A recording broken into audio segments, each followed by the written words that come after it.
Hello, I'm Phelim McAleer. And I'm Anne McElhenny. Yes. And welcome to the Anne and Phelim Scoop with Anne McElhenny. With Anne McElhenny for a change. Yeah, she's been off relaxing. That's really relaxing. Phelim. Yes. But so I'll be setting off airport scanners in everywhere we go. That's right. What are we talking about today? Well, let's just say it's week 80. That's 1 year and 7 months since the 2 weeks to flatten the curve lockdown, when the government said it was just 2 weeks and it all will be over, and we restrict our freedoms for 2 weeks. And it's also 4 months actually since Hunter Biden, the president's son, used the N-words, and the mainstream media has failed to report on it. Yeah. So you're back, Anne. Yes, I'm back. And I think the advice basically to everyone out there is don't break your clavicle. Yeah, so you broke your clavicle going to cover a court case at Santa Monica Courthouse. See me on the pavement there. I couldn't look up. I actually couldn't look up because I was because any movement at all.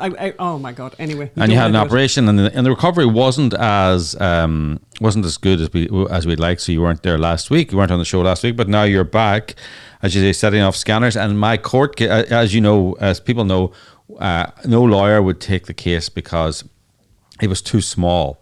The paltry amount of money they were going to win. And they said, take on the city of Santa Monica, they'll keep you in court for 2 years and the money will be small at the end of it, wouldn't be worth our while. So I am the chief lawyer on this case.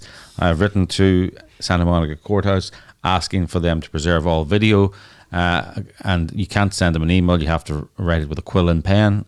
So I did that and received no response so far.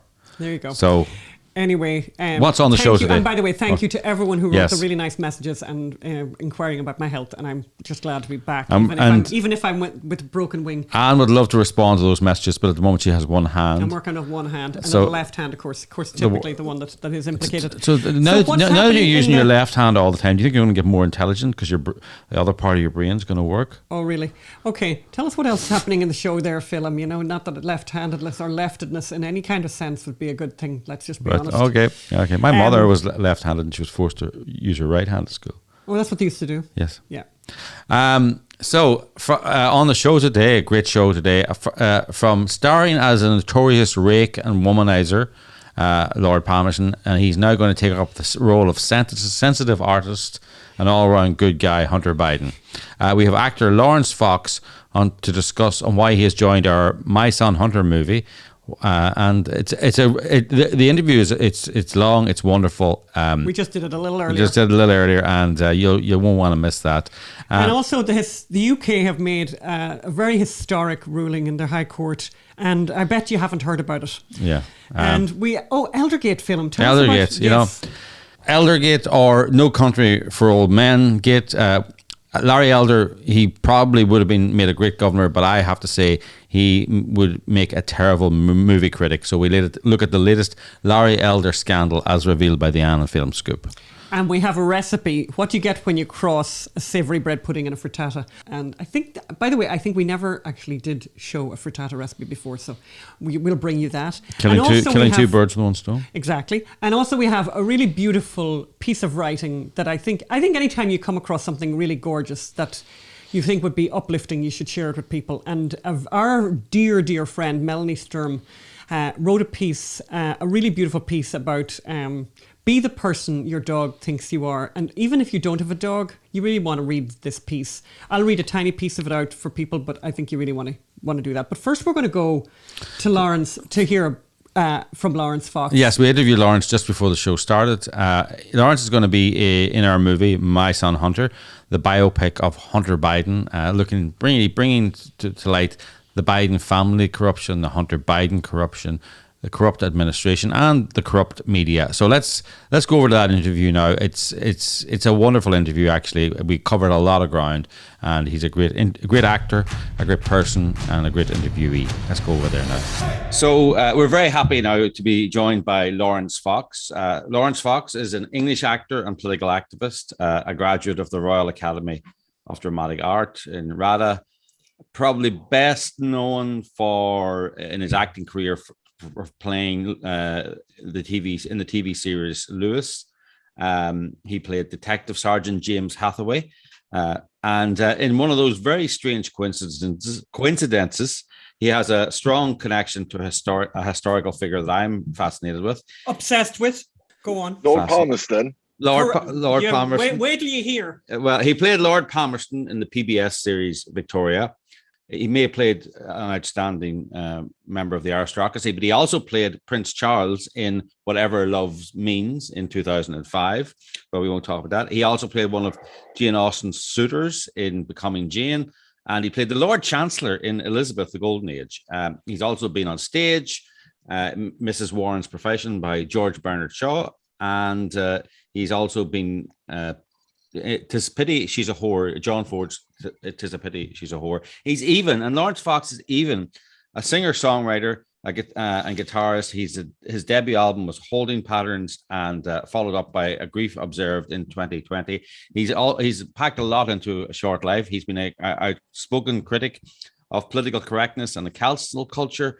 It's cost him professionally. And he's also the leader of the Reclaim Party and stood in the recent London mayoral election. So welcome to the show, Laurence. Hello, and thank you for having me. Yeah. And thank you for having me in more ways than one, on the show and in the film. Yes. Yeah, so that's really, that's why, let's start this interview at the end, shall we say. Okay. Laurence, you're coming on to play Hunter Biden in the My Son Hunter movie. Why did you come on this project, and why do you want to play Hunter Biden? What's important about the role? Well, Hunter's story needs to be told, doesn't it?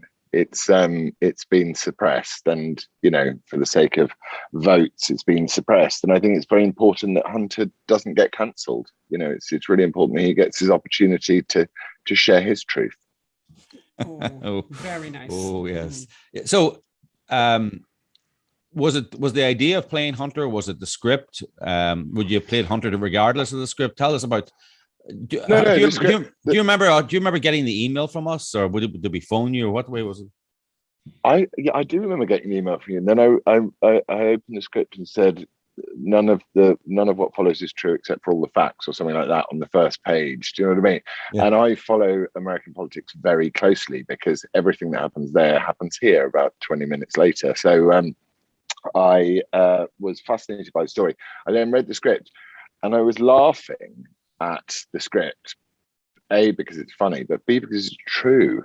It's so unbelievable, all of this stuff, but he's the perfect figure, because also he's obviously a deeply, deeply fascinating man, which is what draws actors to play parts anyway. I've sort of got to that point in my career where I got bored of just playing any old person, so I was always looking for someone interesting to play. And it's just fascinating. It's a fascinating, surreal comedy, and the tone is just right, and I think it'll be wonderful, and I think it's great.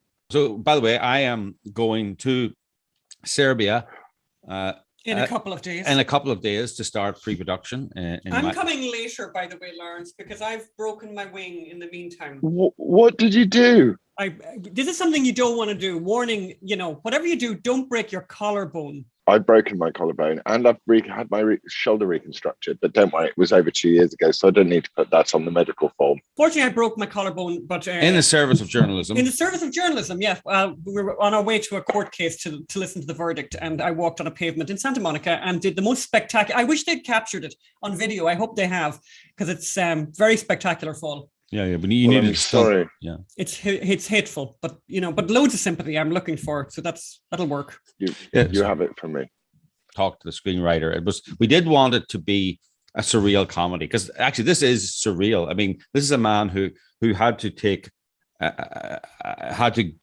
crack every 20 minutes, but at the same time was getting paid $83,000 a month by a Ukrainian oil and gas company for being on their board, and this lasted for 5 years. And this is a guy who was spending thousands of dollars, millions. He got 3 million from the mayor of Moscow's wife.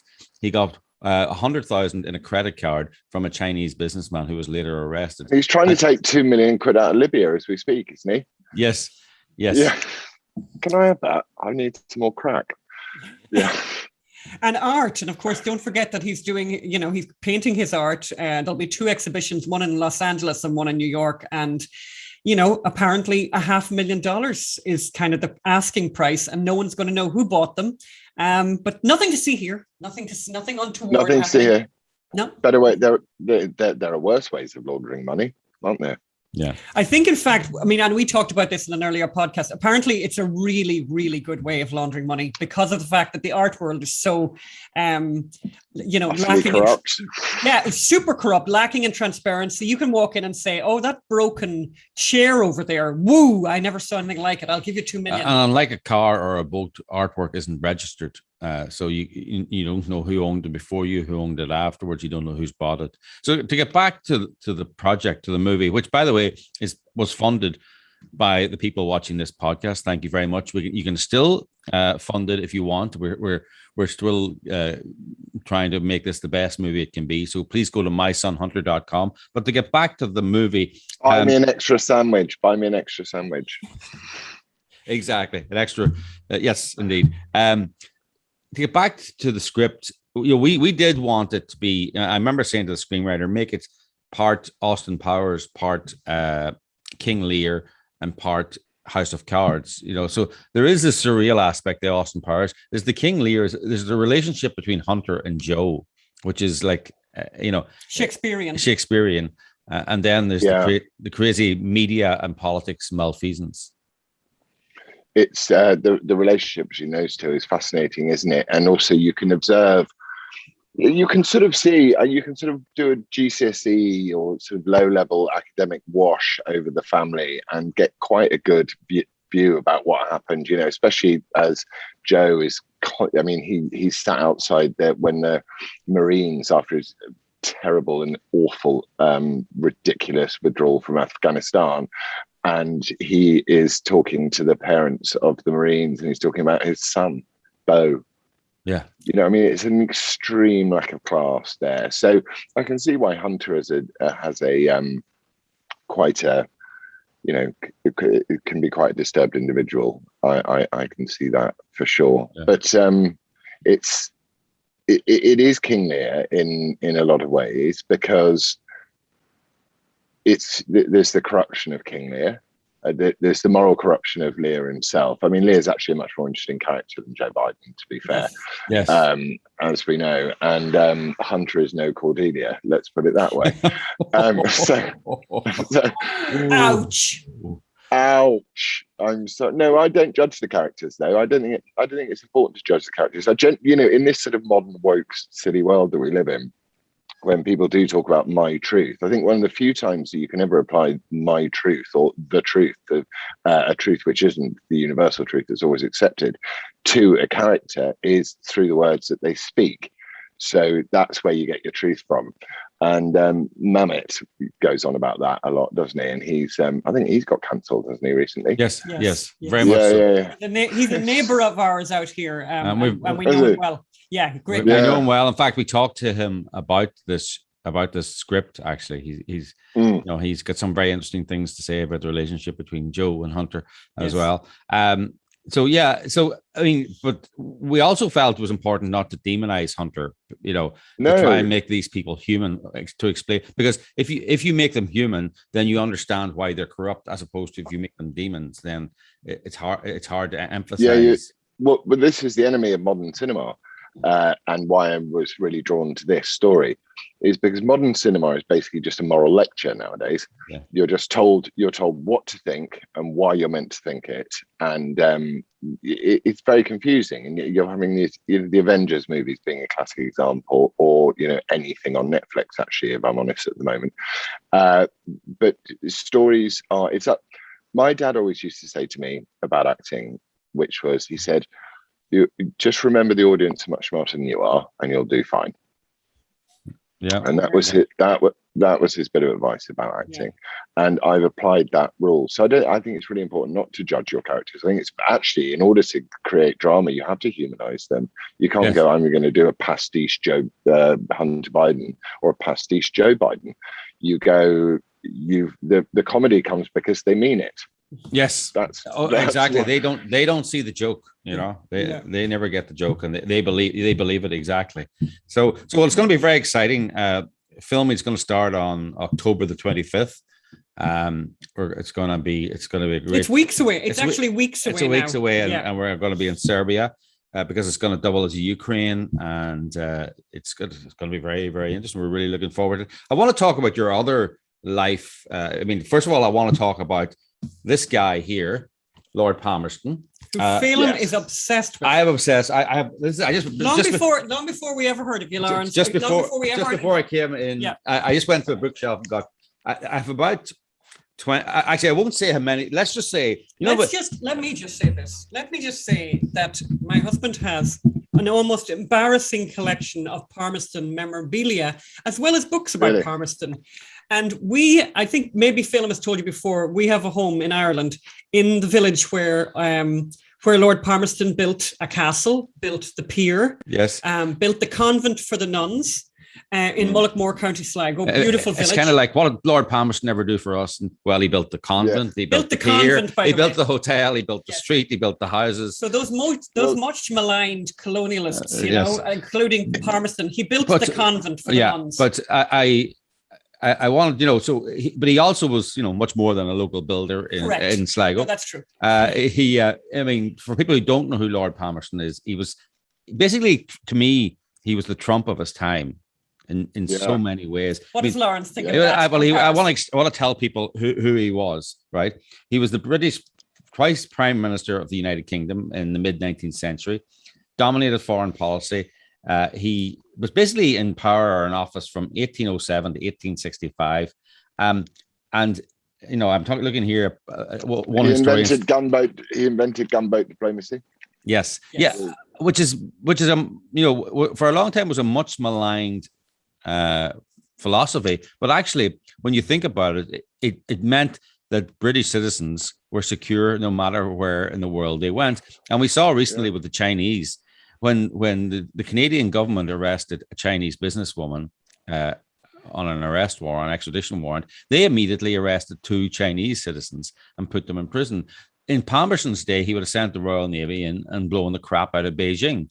It's called deterrence, isn't it? It used to be. It was a very valuable concept in preserving Western liberal democracy, but we've now given it up to replace it with something utterly useless. Anyway, that's my political view on that. But Lord Palmerston. I mean, I actually I've done a little. I want to do a TV series on Lord Palmerston, really, because he was a fascinating man. He was a notorious rake, a notorious womanizer, also not like Donald Trump at all. No, not at all. No, not even vaguely similar. Breaks down. Yeah, he had the rumors of him dying, having carnal relations with a maid on a snooker table, I imagine, are vastly over-exaggerated. I'm sure. So regarding your acting, you've been away from acting. This role is one of the first in a little while. You've been away from acting a while, and in fact, in the video that where you announced this role, you said, "I hope I can still act." Are you looking forward to getting back in the camera and behind the camera? And tell us about why you weren't acting for a while, and what were you doing? Well, I wasn't acting because I spent, as you said at the beginning of the interview, I spent 10 years doing this TV show, Lewis, in the UK, which was hugely popular. And I was working with a classical lefty, people that cared about social inequality and all of these sorts of things, where people from what is called the right, well, when the right and the left existed, they don't anymore, but when they did. And we used to have amazing conversations, and we fight like cats, but we got on really, really, really, really well as people. And then I finished that job and I started working on other jobs. I did Victoria, and then I did this Netflix show, which kind of did it for me in the end, where I was sat with a bunch of, well, first of all, I was offered the job that I got in the Netflix show in the room, which is rare. I mean, it's not rare, but it was a concrete firm offer in the room. And it was like, "You're the guy for the job. We love you. We think you're great." And I was like, "Cool." So I waited 2 weeks and I was like, "What's going on?" And my agent, who has since sacked me because I'm a vile, bigoted, homophobic, transphobic, racist, or whatever it is that I am meant to be, at the time, she said, "Well, there's a diversity problem." And I said, "Well, what does that mean?" And she said, "Well, they've got to make one of you," because I was part of a sort of double act, "one of you has to have a different skin color." So I was like, "Okay, why?" And she was like, well, that's just the way it is with Netflix. So I was like, okay. You do realize that's really stupid and racist to do that, because if you have offered me the job in the room and now you're going to give it to someone just based on their skin color, not only are they going to know that they're second choice, but they're also going to know that they were second choice based only around something immutable, like the color of their skin, which was weird. So then I turned up on set. I did get the job in the end, and then they cast my opposite number as I don't know, what do they say in America now, BIPOC or something. Who knows what the sort of horrible generalization of people based on skin color that they use currently. And the first thing she said to me was, I only got this job because you're white. And I was like, okay, this is going to be fun. And then I went out to a few dinners with the cast members who were, massive overrepresentation of population based, massive overrepresentation of, just different. And I can see where it comes from. I really think it's important that we celebrate, and we're not a racist society and all these sorts of things. We can't shove it down people's necks. Mm-hmm. And I would have these dinners with young actresses mainly, who would go on about how terribly racist everything was. And I would go, how much money are you earning a week for Netflix now, today? And they'd go all puce and they wouldn't know what to say. So I said, 25 grand, is that what you're earning a week? I'd love some of that racism. Why don't you just go, amazing, brilliant job, and have a proper political discourse about things that aren't immutable, like how much, how skin deep, they say skin deep, right? I'm so much more interested in who someone is rather than how they identify. It's just boring. So I did that job. I started to have disagreements with people, I would say, because I'm fairly consistent in my belief. It's like, I acknowledge that there are social problems in this world, and there always will be, but you've got to be consistent. And some of those consistencies are that, if you're going to whine on about Palmerston's shagging or, the slave trade, then, there's something you can do about it today. Right now, you could hop over to Libya and deal with the human trafficking there, or on the American border, which is now just open, because there's a lot of sex trafficking and slave trafficking going on there. So let's be consistent rather than undermine our society and what we're doing. This turns out to be very unpopular opinion in showbiz, I noticed. So, in showbiz, yeah. Yes. Yeah. So I had a sort of minor falling out with them. Then I was releasing an album of which I wrote a political song, which actually I think stands up to this day. It was weird. I mean, it really worked. And I was invited on Question Time in the UK. I think they thought they were just inviting on some kind of actor guy to go, yeah, man, we should always get on better. Why can't we all live together? Politics just doesn't matter. Make the bed made, John Lennon style twattishness. And then a woman said I was not really entitled to an opinion because I was a white privileged male. And I said, don't be racist. It's a racist thing to say because of my skin color. And that got me cancelled immediately. So the Actors Union Equity said, we will denounce you and all of this. And it went on and on and on. And I thought, I could go off and cry in a corner and do a massive mea culpa and come out screaming about my white privilege and do what 99% of American late night TV show hosts do. But I thought, what? No, these are my principles. I believe in them. I'm not racist. I don't care what color your skin is. I don't care whether you're gay or straight. I'm actually a bit of a hippie, really, in a lot of ways. Oh, if I'd known that now.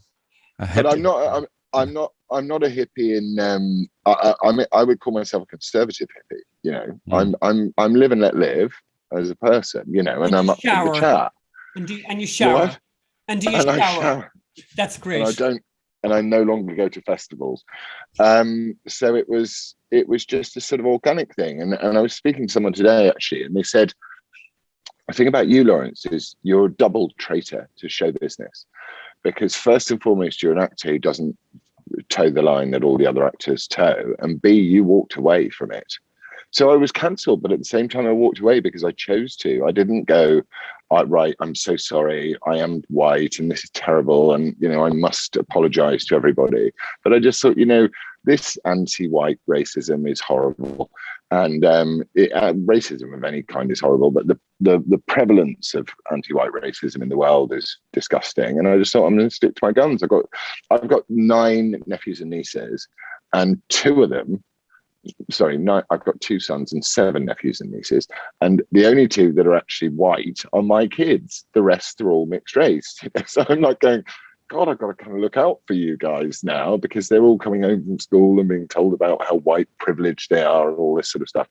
So in the end, I just thought, no, I'm gonna leave it for a while and see if the world recenters itself. And then I decided to start do some political work, because I don't think any of the political parties are talking about it. I mean, Trump was a great hope in America because he, I was saying this, I did a video today where I was talking about it, and I was talking about they are the exact thing they accuse you of. Yes. This whole idea that Biden, everyone goes, my kids say it to me. I mean, they know better now because I've taught them. They go, Trump's a racist, Trump's a racist. And I said, but Black and Hispanic employment hit record highs during his thing.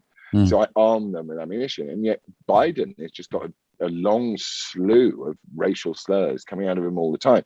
So I've become political in the fact that there is a knowledge that is not shared in the mainstream media, which is bought and paid for, certainly in the UK and in America to a vast degree, other than people like Tucker Carlson and Fox News, which is a great idea.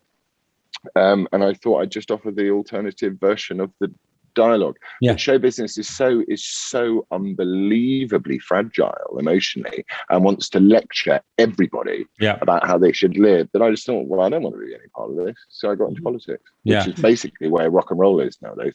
Yes. Yeah. That's true. I mean, you're the only one. Eventually, Equity apologized to you. Isn't that right? Had to apologize. Yeah, they were forced to apologize. They were forced to apologize under the threat of quite substantial legal proceedings. Yeah. Yeah, because they just thought they could do the old he's racist, and and that shuts everything up. That shuts everything up, and then someone actually dared turn around to them and say, "Well, prove it." Actually, and they couldn't. Yeah, prove it or withdraw it, and they withdrew it because they couldn't. The thing is about that I've noticed about people is that if you're not racist, you don't mind talking about race. You're happy to talk about it because it's like, oh, it's interesting to you. That's fine, whatever. But if you are racist, you talk about it all the time. Yes. Race, skin color. As I went to an award ceremony, my last award ceremony, which was unbearable. And there was a very famous what would he have been called now? He was, I don't want to say his name because I don't want to get him in trouble. But anyway, he was one of the early pioneers of what would be called the trans movement. And we were sat next to each other on a table and we were having a right old laugh. And these woman after woman or man after man or wheelchair person after wheelchair person would come up onto the stage to accept their award. And they go, as a Black woman of color who has fought endlessly for equality in this thing, and she's accepting an award, and I'm going, well, you've got the award. And he was sat and he was just rolling his eyes at me, this guy, and I'm like, you were brave when it was impossible to be brave. You were brave in 1980s when gay men who dressed like you were beaten up on the street. You are a pioneer. This person who's standing up on your coattails to identify in some particular way is not brave. They're not brave. They're just cowards, and they're divisive cowards, and they want to undermine our culture. And I don't like my culture being undermined because I'm rather fond of it. Thank you. Yeah, no. I mean, the idea that it's brave to stand up to racism, like it's expected that you say I'm against racism now, but it's not. That's not a brave thing to say. No one's going to attack you for it. You're not going to lose your job or your livelihood for it. You lost your livelihood for challenging these virtue signalers. That's brave. Yeah. But there's nothing brave. I mean, I used to say that a lot, that leftists, they think that, it's a controversial movie, i.e. all the people I have dinner parties with, they like it. Yes. That makes it controversial. And it's not like, it's when you go to a dinner party, like David Mamet did actually, and he had people fighting in the stalls of his theater, of his plays. He had people actually punch ups in the car park. Husbands and wives going home on different cars. Yes, I mean that's because he did something brave. Yeah. It's important to do. It's valuable to do. I just wanted to talk about the Hunter Biden role again. We're starting, as I say, we're starting filming October 25th. What do you think of Hunter as a person, or as and the role? I mean, tell us more about that. Again, like we were saying earlier, I don't want to judge him. So you're looking for the humanity in him and why people do things. It's very interesting, I mean, not so interesting if you're in therapy, but very interesting as an actor to go, why, and also to try and go, well, if I was in that, Mamet was so good on this, and it's always been good on this, and I was very lucky that one of the last unwoke teachers at the Royal Academy of Dramatic Art, which is now plunged headfirst into the hellishness of wokery, would talk about true and false. And he said, your character is on the page, and what your character says is that character. So essentially what you do is, you don't judge them, you play them, and you give them, and you let other people judge them. And instead of people sitting back, you want people to sit forward. Yes, that's the main job of an actor. It's very that is very funny. That's a big thing with film. But so we I did the a few verbatim plays here, and I did the Ferguson play where I took the grand jury testimony of all the eyewitnesses of the shooting of Michael Brown in Ferguson, and it was amazing. All 30 or 40 eyewitnesses, and their testimony boiled down to an hour and a half of play. It's a minute by minute account of the shooting of Michael Brown and his crime spree that he was on, all the lies that were told, and all the evidence to show he attacked the police officer. And it's verbatim. And normally, very often nowadays, of course, in theaters, audiences are sitting back. But as you point out, in Ferguson, they were all moving forward, listening, because they wanted to hear every word, because they knew every word was an actual word spoken by a real human being. It was the truth, as you say, their truth on the page. And that's the thing that every actor wants and every playwright wants. And let's hope we can get people leaning forward to listen to Hunter Biden, because we want people to hear Hunter Biden, we don't want to obscure him. And you haven't stitched him up. So it's not like you've stitched him up and made him evil. He's obviously the protagonist in the piece, but you haven't stitched him up. You haven't, you've made it what it is, which is a wonderfully surreal comedy, and you talk about white privilege. He's got a load of that, doesn't he? Wow. Yes, not many alcoholic drug addicts who've fallen on their feet so beautifully so many times that I've ever come across. We have two final questions, Laurence, that we ask all our guests, which the first one is, if you cook, what do you cook, and what's the recipe that you would share with us? Or it could be a cocktail recipe if you don't cook. I do cook. I cook every night for my children.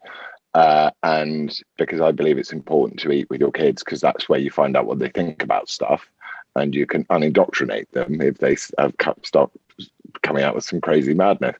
So my favorite thing, I'm not very good at cooking, but I take my mum's recipes and I will cook them a cottage pie, but I will do it, I'll do a different version of it, which is I'll go and buy an entire rump of beef, and I will chop it up myself rather than make minced beef, and I will make a cottage pie, a very, very homemade one with tiny little cubes of rump steak. And is there a pastry on the top of that? Potato. No, you put mashed potato on top of it. Oh, mashed potato. That's the cottage pie, right? So it's instead of being a shepherd's pie, a cottage pie is with beef. Is that the distinction? Yeah, well, I mean, as my mum said to me when we were young, she said we only got to eat meat twice a week, and that was on Sunday, and then we had broth on Monday. Mm-hmm. So, we're only 50 years away from that, while all these little iPhone dwangling little twats tell us that we all need to deal with my mum and her grandmum and her great-grandmum and her great-grandmum and her great-grandmum had a less carbon footprint than these guys have in 5 minutes. Had what, sorry? Less of a carbon footprint, including Meghan Markle and Harry, who just flew to New York to tell the rest of the world how to live. And then our next question is there a piece of art, like a poem, a play, a movie, that is important to you that you would like to tell people about? I love, there is, it seems to us at least, only limited value in the knowledge gained from experience. Knowledge imposes a pattern and falsifies, for each moment is a new and shocking valuation of all that we have been, which is T.S. Eliot. Oh.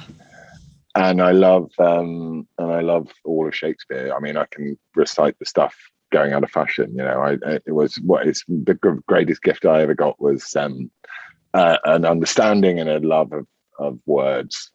Yeah. Yeah. And I think the idea, by the way, I completely agree with you about Shakespeare, that the idea now that there are young people who will go to university to study English literature and will not get to meet the words of Shakespeare, it's beyond belief. The idea that, and again, it's all about his skin color. I mean, he's like this miracle as far as I'm concerned, in terms of what he knew about the human condition, about how he described who we all are. And the idea that you wouldn't find out about that because they've decided because of his skin color, there's something limited in what he achieved. I'm sure you've plenty to say about that. It's just, I just don't think racism is good. I think it's a really dreadful thing. And, Shakespeare got it right, but he also understood, what's that bit at the end of life is but a walking shadow, a poor player that struts and frets his arrow upon the stage and then is heard no more. It is a tale full of sound and fury, signifying nothing. Yeah. It's like he's not talking to white people. He's talking to people. Yes. And I can't go back in time, but I imagine I think it's one of the most appalling things of the modern age is that we've decided that we've reached a point where we can judge our forebears, and with the horrible sincerity that we do. I think it's appalling, and art has suffered hugely as a result, to the point where I don't have a TV anymore because I can't watch it. I've turned on this White Lotus thing, and I think it's kind of vaguely funny on HBO. And I think some shows are okay, but what we're being given is masses of quantity and not that much quality. I totally agree. And it's like every time we try and watch like procedural TV. By the way, I mean, you were in a classic show that people love and people continue to watch, and it's interesting if you think about that purity and that entertainment that just wasn't woke at all. And now every procedural on TV, it is unbelievable. Every one of them is infected, is destroyed by the fact that someone is sitting down in the writer's room saying, let's put this in. We have to put this in. I don't care what the story is. There has to be racism. We have to make characters who have not been racist for 3 seasons racist now. We have to, we have to make someone gay who has not been gay. I mean, and go ahead. It's very dangerous to do this to people, because once they're having a problem in London at the moment, not London, Manchester, where the Labour Party conference is taking place, and all they're talking about is whether men can have cervixes or not. Yes, and you're going, your country is falling apart. Yes. After nearly 2 years of authoritarian lockdowns, your country's falling apart, and the best you can come out with is men can have cervixes. It's like, I'm really sorry, guys. You are so removed. I travel up and down because I actually do my job. I don't do politics because I want to. It's a horrible thing to do. Politics is, like they say, show business for ugly people.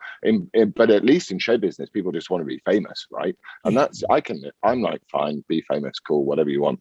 But in politics, people want to be powerful, and it's appalling that our politicians are going down this road, and they're trying to shove it down our necks. It's embarrassing, and I'm embarrassed by it. So I won't ever stop doing it until it becomes better. And I think it's great that you guys put together a movie that tells just a different story. Now, it doesn't even matter whether that story has a political slant on it. It's just like, why don't we make lots of movies for lots of people to enjoy, rather than a monochromatic, one-coloured, disgusting bore fest, which is modern show business, where they always go and clap each other on the back. You know, what are the Oscar viewing figures? Nothing now. Nothing. No one cares. It's unwatchable. And I just want to be clear, like, Laurence is not exaggerating. The Labour Party conference is going on at the moment, and they are this piece that's dominating the coverage of it is whether you can say that only women can have cervixes. People are not, MPs are not able to go to their own party conference because they fear for their safety. Because they don't accept that men can have cervixes. And I'll tell you who's not talking about men having cervixes. China and the Chinese Communist Party and the Chinese leadership are not talking about that. They're talking about all sorts of things. They're talking about Wuhan flu, and they're talking about stealing our lunch and manufacturing everything and disrupting the supply chain and buying up Africa and buying up India and buying up ports everywhere. They are not worried about the stupid things, and they're not worried about racism either. They've studied us so well, yeah, and they know us really, really well. They must be very amused. I think that not only are they very amused, but they'd also be a bit bored, because it's like going, God, you guys are going to be so easy to beat. Yes. Like come in the next few months, I imagine, when they go and take Taiwan back. Yeah, what's America going to do? Nothing. The chief of staff will be at his critical race theory classes. Is that this Millie man? Yes, yeah, he'll be at his he'll be off looking at critical race theory, whilst China is going to take back Taiwan. There's no doubt about it, because why wouldn't they? There's no one there to stop them anymore. If you can, you do. It's like Victor Davis Hanson is very good on this. It's like the whole point of Western liberal democracy and the whole way that you sustain it is deterrence, and we have none of it anymore. No. All we have is we're surrendering to these people, and the Taliban are on Twitter, and Donald Trump isn't. Yes, and that tells you that. And we have no. The enemy is. Yes, our Lord Palmerston was taken off Twitter. Trump is not on Twitter. Yeah. The enemy is within. Yes. Yeah. Okay. Thank you so much for your time today, Laurence. We will see you in Belgrade. See you in Belgrade in a few weeks. In a few weeks' time, Phelan will be there, as I said, in a couple of days.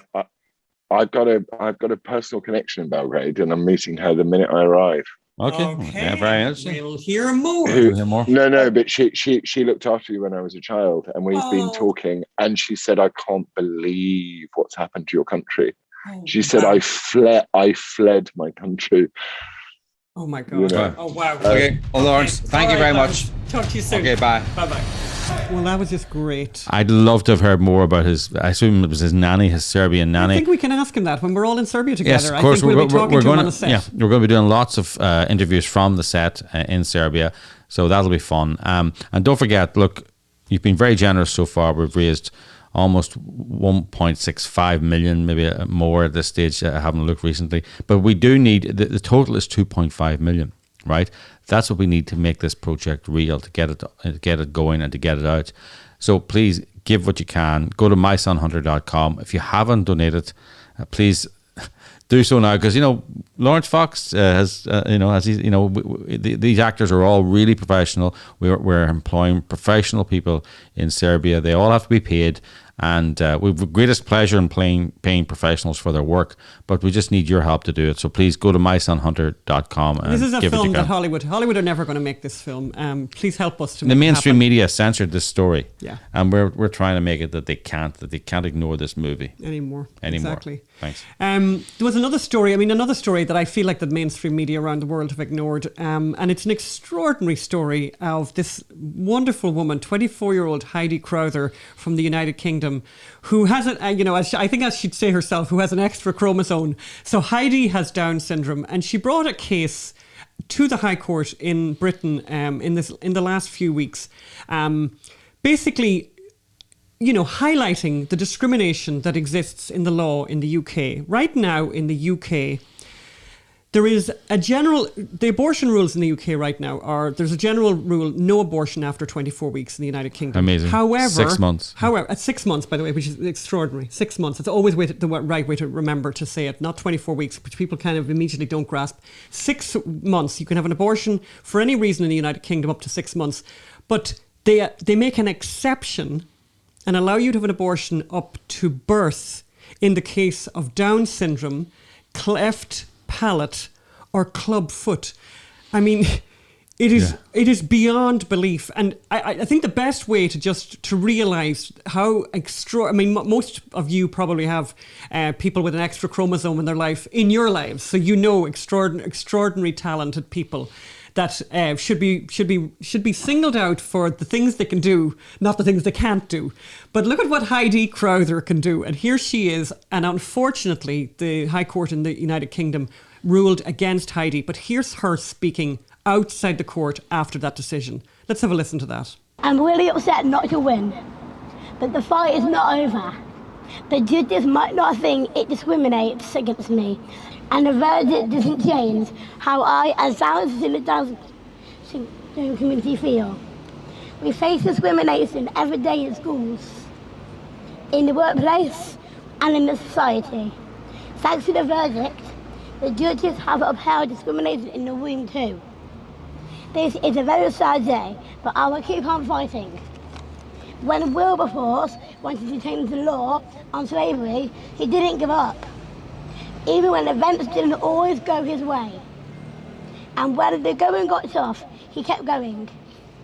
And I'm going to do the same, because I want to see changing the law to stop babies like me and the gorgeous Aiden being aborted up to birth, because it's downright discrimination. I'll not give it up. Let's do this. Oh, I want to say one more thing. I love you, James. Heidi, Yeah? Heidi, it's a tough day. What is your message to other people like yourself? It's a very tough day, isn't it? We are amazing just the way we are. Yes! Too right. We are amazing just the way we are. Yeah, thank you for that, Heidi. And I just love at the end of that, by the way, Heidi sings. She has this really infectious personality. She's a real performer. She just got married this last summer to the love of her life. I mean, this is a person that has a... At the moment, right, in the UK, you say in the UK, if you have cleft lip, Down syndrome, or even a club foot... Even a club... Well, by the way, even a cleft palate, by the way. I mean, everybody knows people. Yeah. We know people who have cleft palate and, went to finished... I mean, it's not even worth talking about, because there's nothing... There's nothing to discuss in terms of ability and all of that, but it's just this is the law, and what I think is amazing about what Heidi did, and I hate the fact that she lost, but I think what we should celebrate. Well, she has a very fabulous personality, and there's a great story. We'll put the story up in the show notes, telling you more about her life. But here's somebody who went to a regular primary school. She went to a regular high school. Has exceeded everyone's expectations. She has a job working in the beauty industry. And, I think by all accounts, everyone... And then she went on dating sites and she met this guy from Weymouth, I think it is, and they talked online and all of this and, basically met. And the first time they met, love at first sight. And, I mean, it's so beautiful. Actually, it brought tears to my eyes just reading the story of Heidi. And can you imagine... Look again at that picture of her standing outside the High Court. It's kind of really beyond... There's something really disturbing to me about this. The idea that here is a lady, a woman who is living her life and loving her life and has brought great love and just brought beautiful things into the world of everyone who knows her and her husband who's there with her. Like the idea that she has to plead with the High Court, and what she's saying is not to discriminate against her, that they're discriminating against people like her. And one of the things that really disturbed her was when she discovered that in the United Kingdom, 90% of women who are given a Down syndrome diagnosis abort their babies. And as we know, and I think we covered it here before in the podcast, if you go to Iceland, they have cured, according to themselves, they have cured Down syndrome. In other words, every last diagnosis of a Down syndrome child is aborted. So I just shout out to her. I just think she's wonderful. And I think we should try and get her on the show sometime, because I think, she's just a really amazing person. You wanted to talk about 𝙬𝙤𝙤 Yeah. film. Tell us about the movie. Because 𝙬𝙤𝙤, I have more well, uplifting. Once we've done this, I have more uplifting a things bit to of talk context, you know. So last week we had Larry Elder on the show, and you know, it was a great interview. And then we asked him his favorite movie, as we ask all our interviewees. You know, you heard Laurence, their favorite work of art, and he chose No Country for Old Men by the Coen Brothers. Mm-hmm. And I expressed my skepticism. He did. And let's just hear Larry really defend No Country for Old Men here. Let's just play a little clip of that. The reason I like it so much is because I always felt like I was too hard on myself. Now, there's a scene in the film. Tommy Lee Jones was a lawman, and he's trying to catch 𝙤𝙤𝙤 𝙤𝙤𝙤, who's just an insane, maniacal killer, and he just can't understand how to understand this guy. So he goes to an old sheriff, who, by the way, had been shot and was in a wheelchair. And Tommy Lee Jones says to the sheriff, you know, the man that shot you is about to be released. If he is released, what are you going to do about it? And the sheriff, who was injured and paralyzed because of this man, said, probably nothing. And Tommy Lee Jones was surprised about that. And he said, I'm surprised to hear you say that. And the sheriff said something to the effect of, when you try to get back what Ben took from you, more is going out the door all the time, close quote. And that just tells me whenever something goes bad, don't obsess over it. Don't try and get revenge. Try to go forward and try to make the best of it. Learn the lesson and go forward. I mean, what can you say? It's Larry Elder, you know. It's Larry Elder defending the Coen Brothers. So in fairness, Philip, you decided we should actually, you know, take one for the team and we should watch it. In fairness, I said I would, and then I didn't. And then I got an email during the week from Larry Elder going, bet you haven't watched the movie yet. And, you know, so that was the level of discourse we were at with Larry Elder. So we watched it there over the weekend.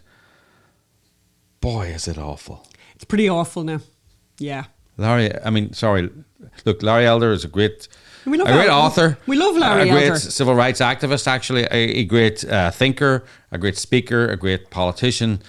But he has terrible taste in movies. Terrible taste in movies. Yeah, we didn't enjoy the movie at all. The movie had a beginning. It had the world's longest middle.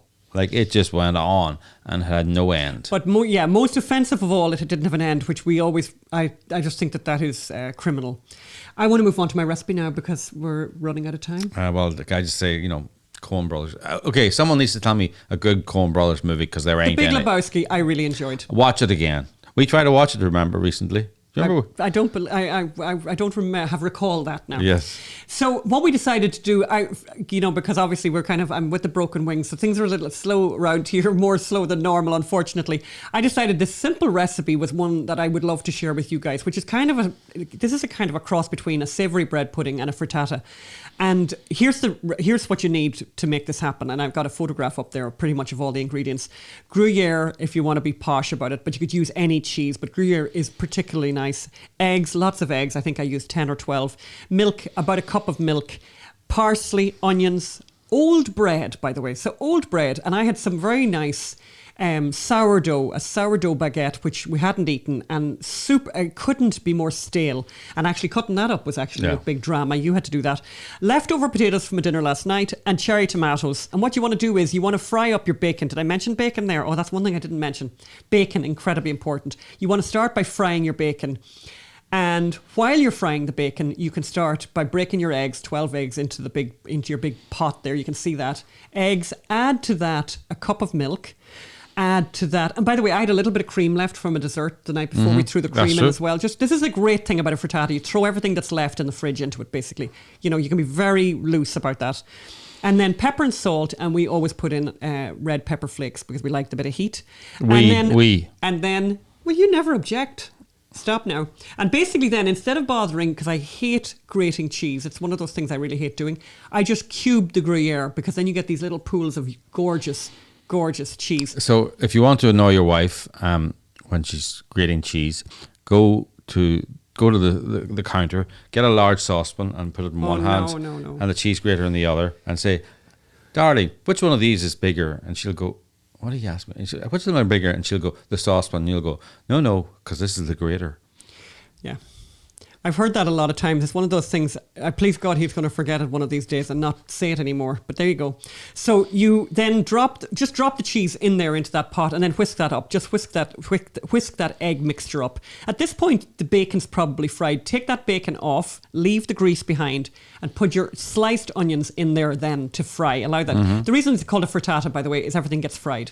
So fry up your onions. Then you want to remove the bacon meat from the fatty parts of the bacon and try and reduce the amount of fat in that. So chop that up nice and small. As one food because one food critic, a 3.5-year-old food critic that comes here quite often to eat, said on a recent occasion when I didn't take away all the fat from the bacon, it's a bit chewy. Yeah, that's what the 3.5-year-old said. Yeah. I was very taken aback by that. I tell you, no one else. I've never, in fact, you talk an awful lot about taking that fat away, but when he said it, that was it. Now I'm going to be because he's just super honest. You see, that's the worst part about him, right? He wasn't he wasn't trying anything on. He wasn't being manipulative. He actually just came out immediately. The obvious implication there, by the way, is when I was complaining about it that I was being dishonest and manipulative. Well, I think I felt you were overdoing your complaints about the fatty bits on the bacon. But actually now, the 3.5-year-old has spoken. Well, if the 3.5-year-old has spoken. Well, so what you want to do with your egg mixture then is, the old bits of bread, we've cubed them. Phelim thinks the cubes could have been smaller again. But anyway, make them as small as you like. Make them as small as you like. And I agree with you on that, Phelim. Make them into like crouton size. Yes. Throw them into the egg mixture and let that soak for a while. And then what you want to do is take your onions off once they've been caramelized and fry up everything else that you're possibly going to put in there. So I threw in some cherry tomatoes. Again, this is a point of contention with us. All right, go on, spit it out there, Phelim. Those cherry tomatoes are too big. They're actually awkward to eat because you stick a fork into them, they explode all over you. I think there's a thing with men and tomatoes, by the way. You cut them in half, cut the cherry tomatoes in half, and it'll allow a bit of diffusion. Also, I believe no need for that at all. But can I just say that there is a little bit of awkward. All you need to do actually, Phelim, is, and what I probably should do in the future is I should have cooked them down more, which would have meant that they would have pierced anyway. But anyway, Phelim has a big problem with the cherry tomatoes. I know that. So the cherry tomatoes and throw in the leftover potatoes, and I would have chopped them up smaller again, but I didn't because I'm working on the one wing, Phelim. I've got the one wing, and it's a bit difficult. So then you want to fry all that stuff up and put it in the oven. 20 minutes in a 350 oven. But your oven, nobody's oven is the same, so who knows. Take it out, check it. And you might want to do a little broiling, 2 minutes broiling, just to give it a nice golden top. And look at how gorgeous that looks. Really, really nice. We always serve eggs with sriracha. Always have our eggs with a hot sauce around here. And I highly recommend it, and I'm a big believer in the whole frittata thing, but it's a great way to use up old bread. Never, ever, ever, ever throw out old bread. Old bread and old potatoes. And old potatoes. And everything I never throw anything out, by the way. By the way, the reason we had so much leftover food is because we had some guests over last night. Because we were preparing to leave for Serbia for the movie, mysonhunter.com. And we need someone to look after the cats, so we're organising cat sitting. Because we have one cat, normal cat, and then we have another cat with a broken wing. Yes. So it's that's kind of a mixed metaphor, isn't it? A cat with a broken wing. Yeah. Okay, to say it is very sad, but I took Top to the vet last week. I know this. And the vet was very excited. Top's leg is finally healing. Because he's been in the cage. He's not banging it. He's not. It's allowing it to fuse, just like your bones. They're infusing. But for anybody out there who has ever put an animal like a little cat or a little doggy into a cage, it is really, really challenging to watch them. Basically, that poem, which some of you know, the Rilke poem, The Panther, comes to mind. Phelim is unwilling to read the poem. I read it when I was about 16. I don't want to read it again. Incredibly upsetting. And basically, I watched the cat literally dramatize the Rilke poem before my eyes, and it's not good. And in the background right now, we can hear him crying. We can hear him crying because he can hear our voices. And it's just actually a bit of quiet, I can hear him.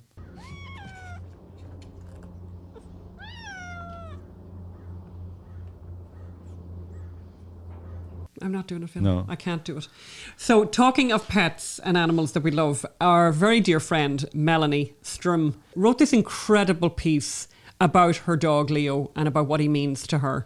And I'm going to read just the last couple of paragraphs of it, but everyone should read all of it. What's the name of the piece? And the name of the piece is, be the person your dog thinks you are. Live up to the way your dog treats you. And she ends the piece. This is the way she ends the piece. And I honestly will put it up in the show notes, the whole piece. And I want you to read all of it. And I'm going to tell you something really sad at the end of this. This is what it means to be Jewish. This is what Melanie says. This is what it means to be Jewish, according to Nobel Prize winner 𝙤𝙤𝙣, who wrote that because every person is created in the image of God, our purpose in living is to be a reminder of God. A Jew must be sensitive to the pain of all human beings. The mission of the Jewish people has never been to make the world more Jewish, but to make the world more human.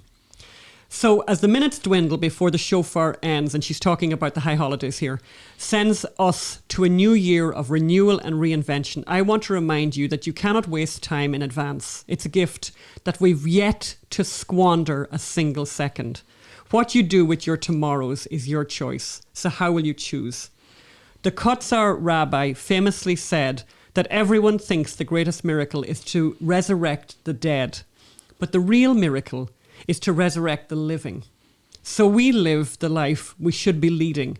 And if we do that, and God grants us successive years to live, as long as Leo, that's her dog's name, Leo, we too may experience fear of missing out, because the world is that much better because we've been in it. May it be so. And I just found out, just before we came to record today, that her dog Leo has died. And she is very, very sad. But the piece is beautiful. And where can we get that? It's going to be in the notes. It'll be in the show notes, and you'll find it everywhere. It's on Melanie Sturm's Facebook. Actually, what's the Facebook page called? It's called Think Again. Think Again. Yeah, her Facebook page is called Think Again, but we're going to have all the notes up there, and you'll be able to read the whole piece. And it's really worth reading. It's the kind of thing, make yourself a cup of tea, get into your nicest seat, and just read it. And we'll have it on the Unreported Story Society as well. Yeah. And that's the end of the show. One thing I would mention as well, Phelim, that this week is another significant week in the lives of Anne and Phelim. We were married 20 years this week. And happy anniversary, Phelim. Happy anniversary. 20 years ago, got married in Ballintubber That's Abbey in County Mayo. Mm-hmm. Yes. Yes, it was. That's right. And yes, indeed. And 20 years later. It's all gone great now. Yeah. No stress here at all. No stress here at all. No tension on this set at all. No. I'm sorry that I've got the broken wing, but we'll still celebrate despite that. Yes. So we'll talk to you the next time. And by the way, next time you'll have me here in Los Angeles and Phelim in Serbia, at least for the first couple of weeks of the pre-production. Yes. Well, let's look forward to that. Looking forward to that, actually, and it's going to be a lot of fun. And thank you for all your help in making the My Son Hunter movie happen. So go to mysonhunter.com, don't forget, and help us tell the truth. Thank you. Bye. Thank you. Bye.